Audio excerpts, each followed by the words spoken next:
Israel और Israel के प्रधानमंत्री बेंजामिन नेतन्याहू जुल्म की तमाम हदों को पार कर गए। इसराइली प्रधानमंत्री बेंजामिन नेतन्याहू ने हमास के साथ अपने युद्ध विराम को तोड़ दिया है और हवाई हमलों में कम से कम 250 बेकसूर औरतों और बच्चों को मौत के घाट उतार दिया है। जैसे कि आप जानते हैं दोस्तों, हमास और इसराइल के बीच युद्ध विराम हुआ था, मगर उस युद्ध विराम के बावजूद इस्राएली डिफेंस फोर्सेस वेस्ट बैंक में बेकसूर फलस्तीनियों को मौत के घाट उतार रही थी। मगर आज तमाम हदों को पार कर दिया गया है दोस्तों। इस वक्त की यह सबसे बड़ी खबर है जो अंतर्राष्ट्रीय तौर पर सामने उभर कर आ रही है। सबसे पहले एक एक करके आपके सामने मैं 3 तस्वीरें पेश कर रहा हूं दोस्तों।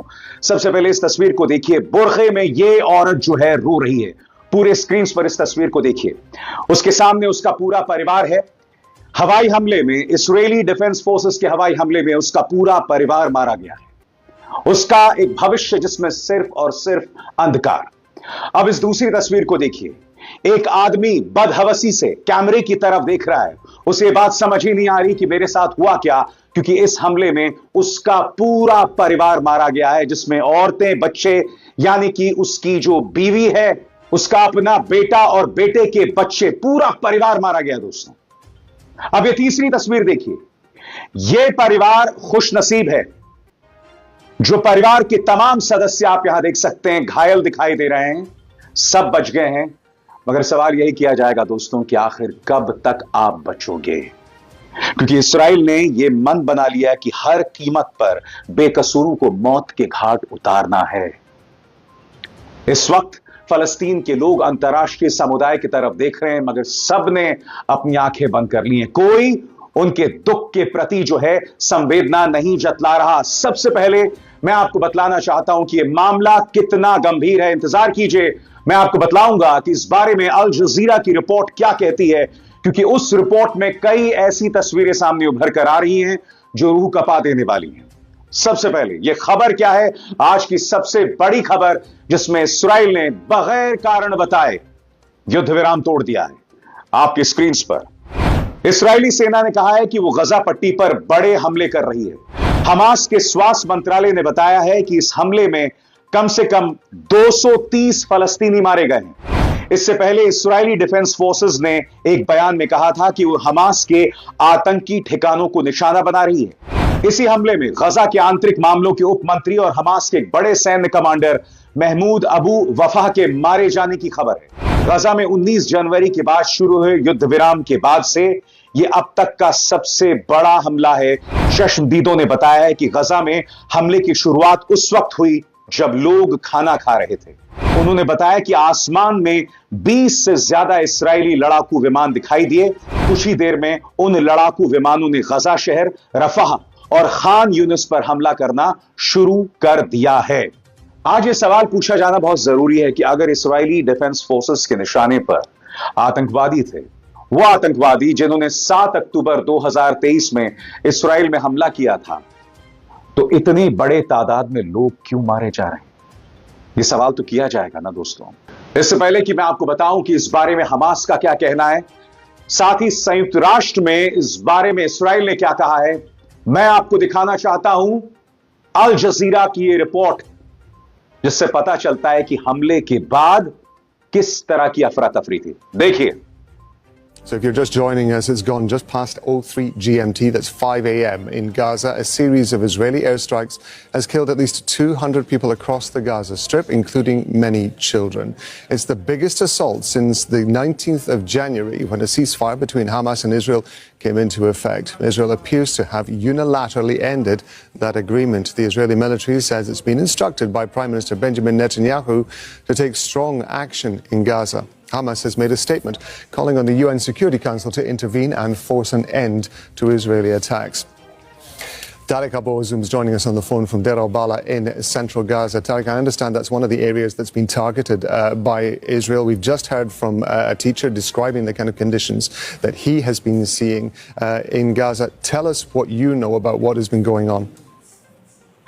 Well, Rob, there has been a very staggering escalation by the Israeli military during the past few hours, where a simultaneous military attack was conducted by Israeli air forces in the Gaza Strip. We saw a clear concentration of the airstrikes on heavily built-up neighborhoods, makeshift schools, and residential buildings where people are taking shelter. We understand that at least 200 Palestinians have been confirmed killed, with more than 200 others have been reported injured. सबसे बड़ी बात, ये जो ताजा हमला हुआ है जिसमें करीब 232 लोग मारे गए हैं, इसका आदेश सीधे बेंजामिन नेतन्याहू ने दिया।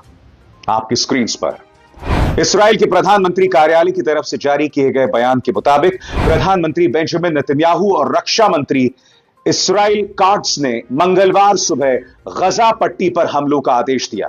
इस बयान में कहा गया, यह हमला हमास द्वारा हमारे बंधकों को रिहा करने से लगातार इनकार करने और अमेरिकी राष्ट्रपति के विशेष प्रतिनिधि विटकॉफ और अन्य मध्यस्थों द्वारा किए गए प्रस्तावों को खारिज करने के बाद आया है। यानी कि कहीं ना कहीं इस हमले के लिए इस्राइल हमास को जिम्मेदार ठहरा रहा है, जबकि आप जानते हैं दोस्तों कि हर हफ्ते हमास जो है वो इस्राएली बंधकों को रिहा कर रहा था। मगर बड़ा प्रश्न, जितने भी बंधक बच गए हैं, क्या उसके एवज में आप 232 फलस्तीनियों को मौत के घाट उतार देंगे? क्या इस हमले के बाद अब इस्राएल को लग रहा है कि जितने भी बंधक हमास के साथ हैं वो जिंदा बच जाएंगे? क्या इस्राएल अपने देश की जनता को यह गारंटी दे सकता है कि जो लोग बचे हैं इस वक्त, हमास आग बबूला होके, गुस्सा होके उन्हें मौत के घाट ना उतार दे? क्योंकि मैं आपको याद दिलाना चाहूंगा दोस्तों, श्री बीबास और उसके 2 बच्चे, उनकी लाशें हमास ने लौटाई थी। और उस वक्त हमास ने क्या कहा था? हमास ने कहा था कि ये तीनों जो मारे गए हैं ये इस्राएली बमबारी में मारे गए। हालांकि इस्राएल ने इसे खारिज किया था, अमेरिका ने भी खारिज किया था। मैं ये नहीं कहता हूं कि हमास ने जो कहा उस पर विश्वास करने की जरूरत है, मगर बड़ा प्रश्न, अगर इस्राएल का मकसद है कि बंधकों को रिहा किया जाए, तो क्या बेकसूर फलस्तीनियों को मौत के घाट उतारकर उन बंधकों को रिहा करवाया जा सकता है? यह सवाल किया जाएगा। इंतजार कीजिए, इस बारे में हमास ने क्या कहा वो भी मैं आपको बतलाऊंगा। तो दोस्तों, ये जो हमला हुआ है इस पर हमास का बयान भी सामने उभर कर आया है। हमास ने इस पर क्या कहा है आपके स्क्रीन पर। हमास ने इस्राएल के खिलाफ वैश्विक विरोध की अपील की है। हमास सीधे तौर पर संयुक्त राष्ट्र से अपील कर रहा है कि इस्राएल के इस वहशीपन पर लगाम लगाया जाए। हमास क्या कहता है आपके स्क्रीन पर। फलस्तीनी संगठन हमास ने अरब और इस्लामी देशों के लोगों और दुनिया के स्वतंत्र लोगों से अपील की है कि वे इस्राएल के गजा पर विनाशकारी हमले के खिलाफ सड़कों पर उतरें। इस हमले में वो दावा कर रहे हैं कि 200 से ज्यादा लोग मारे गए। हमास ने दुनिया भर के लोगों से अपील की है कि वे अपनी आवाज बुलंद करें और गजा पट्टी में हमारे लोगों के खिलाफ ज़ायनिस्ट युद्ध के फिर से शुरू होने का विरोध करें। इस बीच संयुक्त राष्ट्र में जो इस्राएली राजदूत हैं, जिनका नाम डैनी डैनॉन है, उन्होंने कहा है यह हमला जारी रहेगा और यह हमला किसी भी कीमत में नहीं रुकने वाला है। हमारे मन में इस्राएली जनता के लिए कोई करुणा नहीं है। सुनिए क्या कहा जा रहा है और इसका अनुवाद मैं आपको हिंदी में दिखाता रहूंगा। The Israeli Air Force initiated a series of attacks against Hamas targets in Gaza. We will show no mercy on our enemies. Let me be very clear. Israel will not stop until all of our hostages are back home. We will make it very clear to the Security Council that if they want to stop the war in Gaza, they have to ensure that the hostages are coming back to Israel. We are committed to bring them back. यानी कि हालात बहुत गंभीर हैं और जाहिर सी बात है कि बेंजामिन नेतन्याहू ये सब क्यों कर रहे हैं और इसका जिक्र मैं आपसे कई बार कर चुका हूं दोस्तों। बेंजामिन नेतन्याहू के खिलाफ उनकी जनता सड़कों पर है। जनता 2 कारणों से सड़कों पर है। पहला कारण, वो चाहते हैं कि जितने भी इस्राएली बंधक हैं उन्हें शांतिपूर्ण तरीके से लाया जाए। मगर नेतन्याहू क्या कर रहे हैं? नेतन्याहू हमास को भड़का रहे हैं, फलस्तीनियों को भड़का रहे हैं। जो बचे कुचे बंधक हैं, आप बताइए, हर गुजरते दिन के साथ आप बेकसूर औरतों बच्चों को मौत के घाट उतारते रहेंगे तो वहां के लोग इस्राएली बंधकों के बारे में क्या सोचेंगे? नंबर 1। नंबर 2, आप जानते हैं कि इस वक्त अदालतों में भ्रष्टाचार को लेकर नेतन्याहू के खिलाफ 1 नहीं 2 नहीं 3 केसेस चल रहे हैं, बिल्कुल भारत की तरह। नेतन्याहू ने वहां के कुछ धन्ना सेठों को फायदा पहुंचाया, उनके चैनल्स को पैसे दिए ताकि उनके पक्ष में खबरें चलाई जा सके। हमारे यहां तो सरकार को पैसे भी देने की जरूरत नहीं पड़ती है, थोड़ा सा धमका दो, एक आध फोन कॉल कर दो, सब लाइन पे आ जाते हैं, जैसा कि आप देख रहे हैं।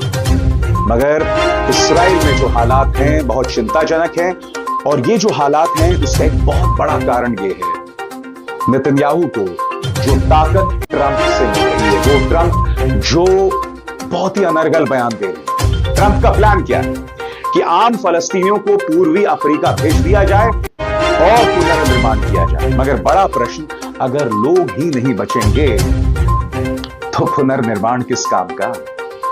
हालात यकीनन गंभीर हैं, अंतर्राष्ट्रीय समुदाय को कोई फर्क नहीं पड़ रहा। और एक बार फिर इस आंकड़े को देखिए, इस वक्त जब मैं कार्यक्रम रिकॉर्ड कर रहा हूं, 232 औरतें और बच्चे इस्राएली डिफेंस फोर्सेस ने मौत के घाट उतार दिए। Let that sink